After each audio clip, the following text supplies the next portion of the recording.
We are at a water symposium where we're looking at water as a sacred substance. We're looking at the politics and economics of water, what it is, the contamination of water worldwide, and the issues surrounding it from top to bottom. In that light, we have one of the most renowned doctors who have come out publicly about the subject of water and is the author of two most interesting books. Dr. Batmanghelidj is the author of Your Body's Many Cries for Water, and most recently, Water Cures, Drugs Kill, How Water Cured Incurable Diseases. His premise is a startling one, and one that has utterly rocked the medical community. We're very glad to have the doctor on with us today because what he has to tell us can save countries billions and literally trillions of dollars and help to create a much healthier world. Doctor, so nice to have you on with us. Thank you, Mitch. Mitchell. Absolutely. It's now, my pleasure to be on the air with you. Oh, good. I'm very glad. And talk to your audience. Beautiful. Well, they've been waiting to hear from you for a while because I've made reference to your work before. I hope they sharpen their ears because what I have to say is very important to them. Now, what is the basis of your initial inquiry into this? Well, about 22 years ago, I gave 2 glasses of water to a person who was labeled with a disease called peptic ulcer disease, and he was under excruciating pain. 2 persons carried him to me, and I had nothing to give him at that moment of the evening. I gave him 2 glasses of water, and the pain diminished, his pain diminished, and within 8 minutes it disappeared. And that is when the world of medicine changed. For you. For everyone. Yeah. Because I realized that water has medicinal properties, the like of which we have never understood. As you know, I'm a trained medical doctor. I was trained at St. Mary's Hospital Medical School of London University. I had the honor and the privilege of being selected as one of the resident doctors of my own university, and then I had the extreme honor of being one of the last students of Alexander Fleming, who discovered penicillin. I'm telling you this to let you know that I was brought up in scientific environment of medicine. So when I discovered that water has medicinal properties, I realized that this topic was never taught to me at the school, and I became curious, so I continued to research the medicinal properties of water. And in 2 years and 7 months, I treated over 3,000 people with peptic ulcer disease with water successfully.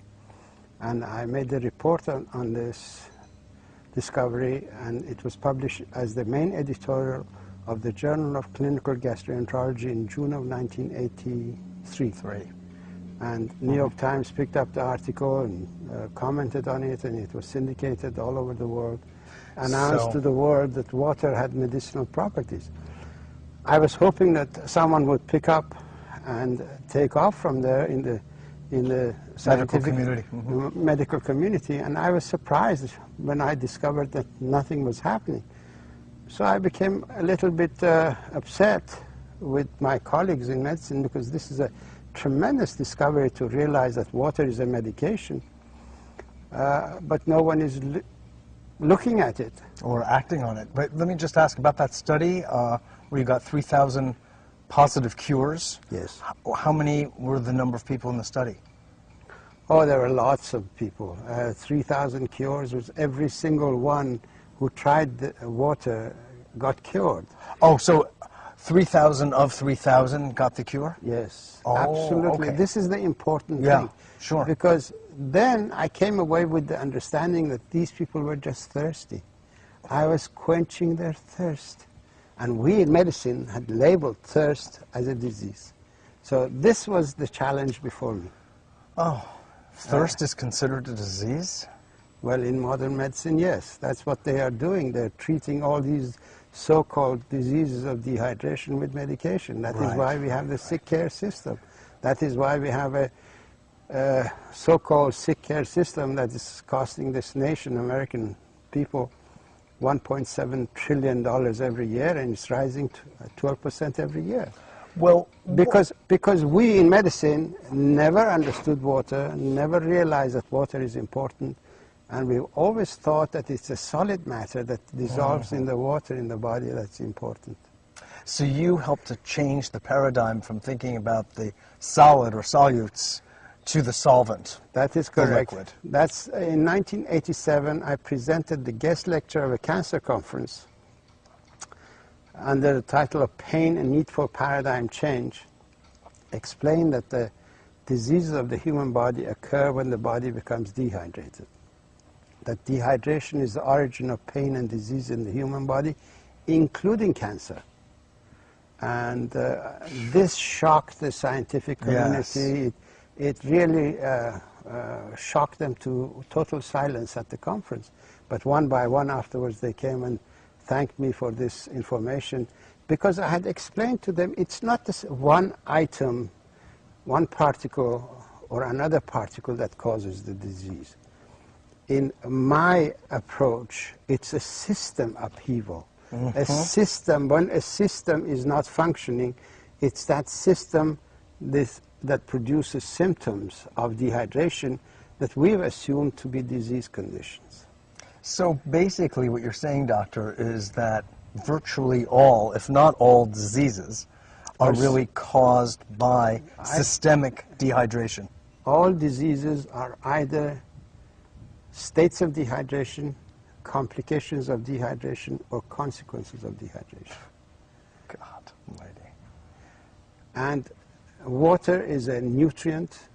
It is the deficiency of this nutrient in the body that causes the health problems.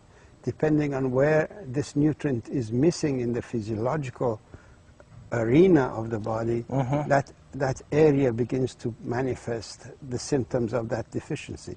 And we have labeled these symptoms of deficiency as diseases. The human body manifests dehydration in 4 different ways. Perceptive feelings. When you're tired, you haven't done a good day's work, it means that you're short of water, because water is the main source of energy to all living things. It is water that energizes all physiological functions. When you break down meat, a chunk of meat, unless water is there to break it down, that meat is absolutely useless. It has absolutely no energy for your body. It is only when it's hydrolyzed, broken down by water, that the energy of meat comes out. But it's actually mostly the energy of water that is given to the meat. When you break down a piece of bread or a piece of cheese, it is the water that transfers its energy to what it is breaking down, and we assimilate that energy.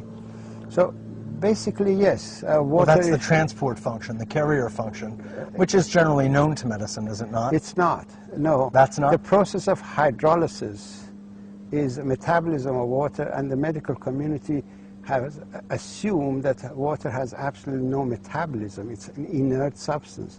It is a solvent, a means of transport, and a packing material. These are 3 life-sustaining properties of water.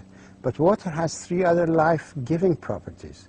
The life-giving properties of water are it produces hydroelectricity where you need electricity, when you need energy. All neurotransmission system depends on energy produced by hydroelectricity at the cell membrane of the nerve tissue. Then you have the process of hydrolysis, which energizes whatever it breaks down. And then you have the adhesive property of water, which assembles everything together. So these are the life-giving properties of water that we in medicine never understood.